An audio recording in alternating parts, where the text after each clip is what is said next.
नमस्कार। जय जय राम, जय सिया राम, जय हो बागेश्वर धाम सरकार, जय हो हनुमान जी महाराज। मेरे प्यारे सभी दर्शकों, आज की इस वीडियो में एक लड़की का बहुत ही जबरदस्त और हैरान कर देने वाला वाक्य मैं लेकर आया हूँ कि एक लड़की आखिर वह ऐसे कैसे अजीबो गरीब जानवर बन जाती। आखिर उस लड़की ने अपने माँ बाप के साथ ऐसा कौन सा काम किया कि जिसके वजह से भगवान का ऐसा कहर उस लड़की के ऊपर बरसता है कि जिसको देख करके सुन करके वाकई आपकी रूह कांप जाएगी। इसलिए आप इस वीडियो के अंत तक अवश्य ही बने रहेंगे। मुझे पूरा विश्वास है कि यदि आप भगवान पर भरोसा करते हैं, विश्वास करते हैं, तो आप इस वीडियो के अंत तक बने ही रहेंगे। तो बस देरी किस चीज़ की है, चलो ना इस वीडियो को शुरू ही कर देते हैं। तो एक बार की बात है कि एक गांव में एक छोटा सा परिवार था, जिस परिवार में केवल मात्र 3 लोग थे, एक माँ बाप और उसकी इकलौती एकमात्र बेटी। बेटी छोटी थी तो बहुत ही अच्छी थी, खूबसूरत थी, लेकिन जैसे जैसे बेटी बड़ी होती गई उसकी खूबसूरती और भी बड़ी होकर माँ बाप जो थे दोनों भगवान के बहुत ही बड़े भक्त थे। भगवान की भक्ति भाव में, पूजा पाठ में विश्वास करते थे। पिता जो था बाहर काम करने जाता था, लेकिन जैसे भी वो शाम को अपने परिवार को किसी चीज़ की कोई कमी नहीं होने देता था। उसकी मम्मी भी अपने पति के लिए, अपने बच्चों के लिए हमेशा भगवान से हर तरीके से सुख समृद्धि की कामनाएं करती थी। लेकिन जो उसकी बेटी थी ना, जैसे जैसे वह बड़ी होती है वह उसका फ्रेंड सर्कल बढ़ता जाता है, मित्र यारी बढ़ती जाती है और उसका इन सब चीज़ों पर भरोसा ही नहीं होता, विश्वास ही नहीं होता। माँ कहती कि बेटी पूजा करो, हाँ माँ के कहने पर जबरदस्ती पास में तो जरूर बैठती थी, लेकिन उससे विश्वास नहीं होता था, बस दिखावे का काम कर देती थी। और बस वह तुरंत जब वो बच्ची बड़ी हो जाती है, वो लड़की जब बड़ी हो जाती है, तो उसकी दोस्ती जो है एक लड़के के साथ में हो जाती है और वह माँ से छुप छुप करके, अपने पेरेंट्स से, अपने मम्मी पापा से छुप छुप करके उससे मिला करने लगे। उसके दोस्त यार जानते थे कि हाँ वह उस लड़के के साथ में रहती है, लेकिन उसके मम्मी पापा को ये बातें पता ही नहीं था। वह हर तरीके का वो गलत काम जो करना चाहिए था सारे के सारे वो हदें पार कर देती। लेकिन मम्मी पापा तो बस उन लोगों को इतना ही भरोसा था कि मेरी बेटी अच्छा काम करे, मेरी बेटी पढ़ने जा रही। और ऐसे कई सारे हमारे भी घर समाज में ऐसे लड़के और लड़की हैं जो माँ बाप के आंखों में धूल झोंकते हैं। मैं तो कहता हूँ कि एक बार अपने उस बच्चों पर इतना भरोसा मत करो, कभी भी उनको चेक भी कर लिया करो, कभी उनका जाँच पड़ताल भी कर लिया करो, कभी उनका बैग, कभी उनका जो चीज़ें जो इस्तेमाल करके देख भी लिया करो, कहीं कोई फाल्ट तो नहीं है। आपका हक है, लेकिन जिस दिन बच्चा आपके हाथ से निकल जाएगा उस दिन आप अपने बच्चे को जाएंगे। और ठीक ऐसा ही हुआ कि जो वह बेटी थी, वह लड़की थी, वो अपने माँ बाप के आंखों में धूल झोंकती थी, लेकिन उस माँ बाप को अपने बेटी पर बड़ा ही भरोसा था, बड़ा ही विश्वास था। पढ़ने जाती थी, लेकिन स्कूल नहीं, बल्कि बस वो तो पार्टी में निकल जाती थी, पैसे लेती, इधर उधर बहाने करके पैसे उड़ा डालती, लेकिन उस माँ बाप को कोई नहीं जानता था।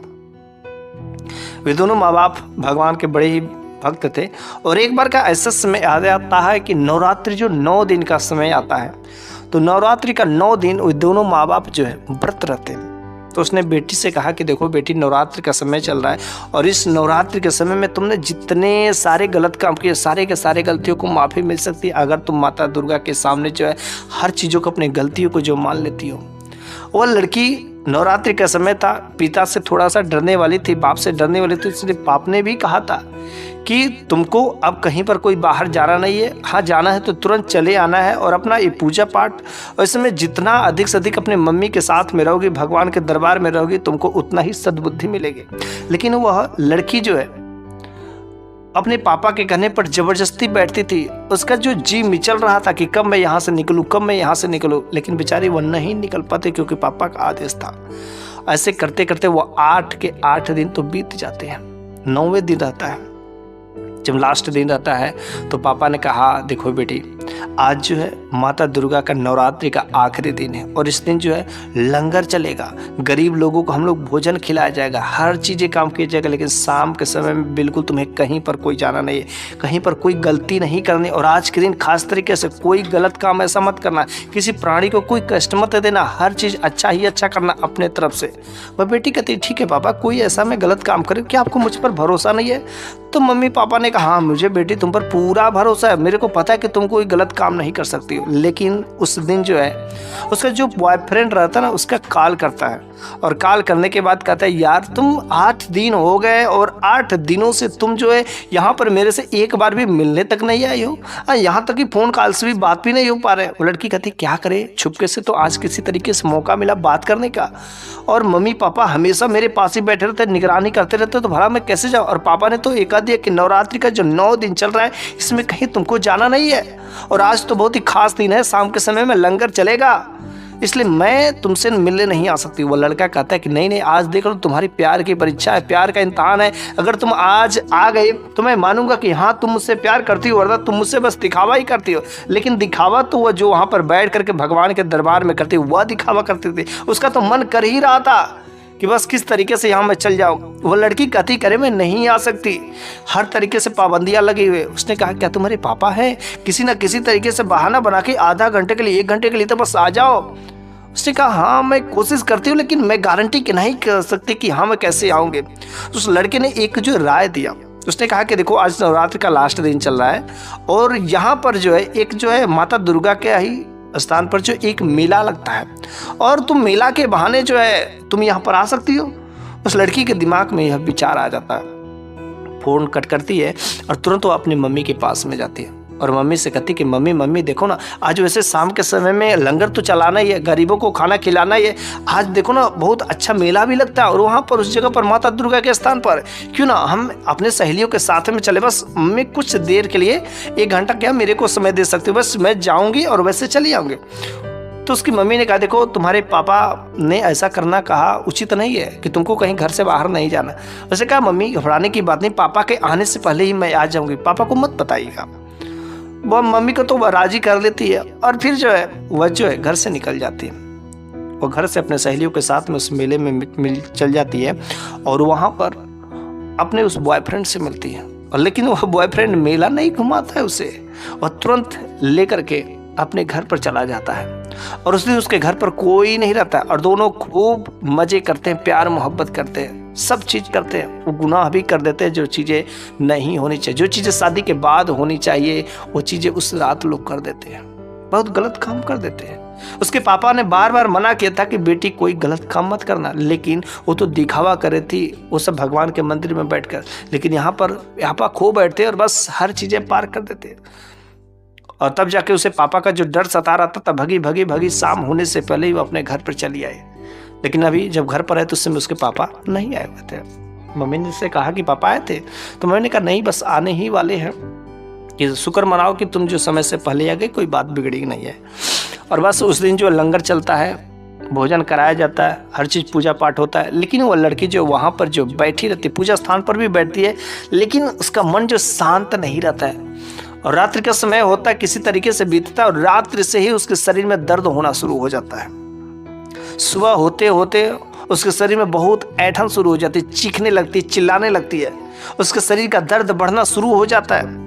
उसके मम्मी पापा तुरंत जो डॉक्टर को बुलाते, वैद्य को बुलाते, हकीम को बुलाते, दवा खिलाते, कुछ देर शांत रहता है, फिर से ऐंठन दर्द करना शुरू हो जाता है। 1 दिन होता है, 2 दिन होता है, 3 दिन होता है, और गजब की बात तब हो जाती है कि एक दिन रात के समय में उसके शरीर में बहुत ही तेज दर्द होता है और ऐसा लगता है कि उसका शरीर फट जाएगा, उसके कपड़े फटने लगते हैं और देखते ही देखते उसका शरीर जो एक अजीब बेजुबान जानवर में बदल जाता है। अब तो वो कुछ बोलना भी चाहती तो बोल नहीं पाती है, वो कुछ खाना भी चाहती तो खा नहीं पाती है, कुछ पीना भी चाहती तो पी नहीं पाती है, क्योंकि उसका सारी चीज़ें लाक हो गई थी, बंद हो गई थी। उसको नहीं पता था कि आखिर ये क्यों मेरे साथ में हो रहा था। उसकी मम्मी पापा को जब ये बातें पता चली कि आखिर मेरी बेटी के साथ में क्या हो गया, आखिर ये कैसे क्या हासिल हो गया, एक ऐसा मामला हो गया, देख करके दूर दूर के लोग देख करके वहाँ पर चीज़ें देख करके परेशान हो जाते थे। उसकी मम्मी तो ये चीज़ें जानती थी। उसके पापा ने कहा कि अरे मेरी बेटी ने कोई गलत काम तो नहीं किया था ना, आखिर नवरात्र के लास्ट दिन में ऐसा कोई माता दुर्गा का श्राप तो नहीं पड़ गया ना, क्या आखिर मेरी बेटी ने गलती किया, कुछ तो कुछ गलत काम किया ही किया है। वह भगवान से विनती करते रहे, लेकिन क्या करे, वह बेटी ने इतना बड़ा गलत काम कर दिया था जो नहीं करना चाहिए। उसको नहीं पता था, वह तो रोती रही, उसको भूख लगते हुए अंदर भोजन नहीं जा पा रहा था। 4 दिन 5 दिन हर तरीके का इलाज भी होता है ताकि मेरी बेटी को कौन सी बीमारी लग गई सही हो जाए, लेकिन कोई भी इलाज कामयाब नहीं होता। और आखिर एक दिन वह वैसे ही दम तोड़ ही देती है, इस दुनिया से चली जाती है। लेकिन उस बाप को समझ नहीं आता कि आखिर मेरी बेटी ने कौन सा गलत काम किया था। उसकी मम्मी से पूछते, करे आखिर तू बताती क्यों नहीं है कि आखिर मेरी बेटी ने ऐसा कौन सा गलत काम किया था, कुछ तो किया जरूर होगा। उसने कहा हाँ हाँ, कि आप जिस दिन नवरात्र का आखिरी दिन था उस दिन बेटी मेले में गई थी और आपके आने से पहले वो घर तो आ गई थी, लेकिन उसी दिन से उसके शरीर में दर्द होना शुरू हो गया था और हमको लगता कि कुछ ऐसा गलत काम जरूर ही की थी। बेटी तो इस दुनिया से चली गई थी, लेकिन दोनों जब माँ बाप जब सोते थे ना, तो उसको रात्रि में उसकी बेटी के सपने जो आते थे और क्या सपने में देखते थे कि उसकी बेटी जो है ना आगे में चल रही है और वह चिल्ला रही कि पापा मेरे को बचा लो, मम्मी मेरे को बचा लो, चीख रही चिल्ला रही। उसको रूह को शांति नहीं मिल रही है। दोनों मम्मी पापा कभी मम्मी को आते थे कभी पापा को आते, और दोनों अपनी बेटी की हालत देख करके रात्रि के समय में जग जाते। एक दिन होता है, 2 दिन होता है, बार बार यही होता है। फिर जो इस चीज़ का पता करने के लिए एक साधु बाबा के पास में जाते हैं जो बहुत ही जानकार रहते हैं। उनके पास में जाते हैं और कहते हैं कि आखिर मेरी बेटी का ऐसा सपना हम लोगों के बार बार क्यों आता है, आखिर मेरी बेटी ने ऐसा कौन सा गलत काम किया कि जिसकी वजह से मेरी बेटी जो इतना जल रही है, इतना चीख रही, इतना चिल्ला रही है। साधु बाबा ने ध्यान लगाया और उसकी बेटी के बारे में पता किया तो उसको सारी की सारी चीज़ें पता चल जाती। साधु बाबा ने कहा कि आप लोग भगवान की भक्ति भाव करते थे, हर चीज़ करते थे, लेकिन आपकी बेटी का 1% भी इस पर भरोसा नहीं था। हाँ, आपके कहने पर जबरदस्ती हुआ, जो भगवान के दरबार में माँ के बगल में जरूर बैठती थी, लेकिन 1% भी उसका विश्वास नहीं रहता था। वह तो ऊपरी दिखावा करती थी, उसका विश्वास नहीं था। लेकिन नवरात्रि के जब आखिरी दिन था ना, उसने बहुत ही गलत काम कर दिया था। वह जो है अपने बॉयफ्रेंड के साथ में गई थी, उसके घर पर गई थी और जो नहीं करना चाहिए तो वह काम कर दी, जिसकी वजह से माता रानी कुपित हो गई और माता रानी ने उसको नहीं छोड़ा, क्योंकि ऐसा कर्म करने वाले को, गलत कर्म करने वाले को उसका फल मिलता ही मिलता है। और जो भी लोग ऐसे कुकर्मी, ऐसे गलत काम करते हैं इस नवरात्र के महीने में, शुभ दिन पर भी अगर उस दिन भी नापाक कर देते हैं अपने शरीर को, तो भगवान कभी उसे माफ़ नहीं करता। इसलिए हम सभी को चाहिए कि जो पवित्र दिन होते हैं पवित्र बने ही रहे, अपने आप को शरीफ बनाए रहे तो बेहतर होता है। हमेशा हर चीज़ के लिए कुछ खास दिन होते हैं, इसलिए पति पत्नी को भी उन नवरात्र के दिनों में जो शुभ कार्य के दिन होते हैं, कोई व्रत होता है तो उस दिन जो कोई संबंध नहीं बनाना चाहिए, वरना भगवान की उल्टी दृष्टि आपके जीवन पर पड़ जाएगी और आपका जीवन बर्बाद हो जाएगा। तो बस मेरे प्यारे सभी दर्शकों, आज की इस वीडियो में मैंने जो कुछ भी आपको बातें बताई है यह 100% सत्य है।